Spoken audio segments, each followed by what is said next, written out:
توی تأسیساتمون دوربین نصب کردن، 20 دانشمندمون رو ترور کردن، رئیس آژانس هم جاسوس موساد بود. حالا میگن بیاین غنیسازی رو جمع کنیم. بعدشون نوبت موشکاست، همونایی که توی جنگ 12 روزه نذاشتن غزه بشیم. اما باید بدونید این چیز جدیدی نیست. اسرائیل و آمریکا چند ده سال پیش همین کارها رو توی لیبی، مصر، اردن و عراق انجام دادن. حتی اجازه داشتن نیروگاه هسته‌ای رو هم ندارن. پس بدونید مشکل از ما نیست، از اونیه که وجودش رو توی عقب موندن بقیه میبینه. ما توی این راه 40 دانشمند رو از دست دادیم. سایت هامون رو بمبارون کردن، دوربین گذاشتن تو تأسیساتمون، اسامی دانشمندانمون رو دادن موساد و هنوزم میگن بیایید سر غنیسازی مذاکره کنیم. اما غنیسازی چیه و اصلا فایده ای داره؟ یه قرص خیلی کوچیک سوخت هسته‌ای اندازه 800 کیلو زغال سنگ، 670 لیتر نفت یا 300 متر مکعب گاز انرژی میده.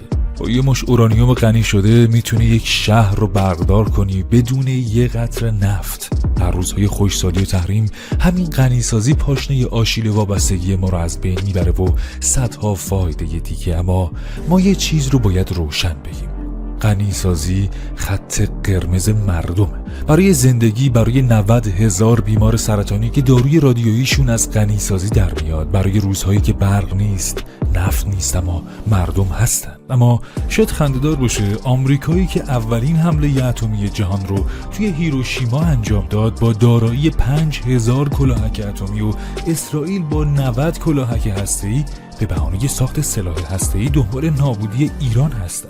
هم نگه داشتنش غلطه چون به کار بردنش حرامه.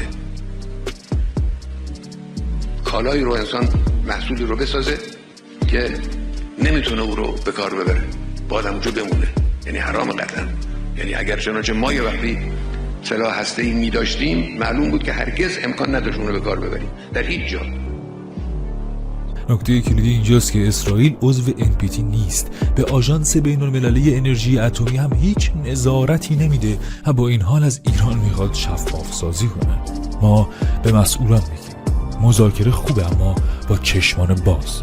ما بهای این صنعت رو با خون دادیم و سر خون دانشمندهای ایران معامله نمی کنیم.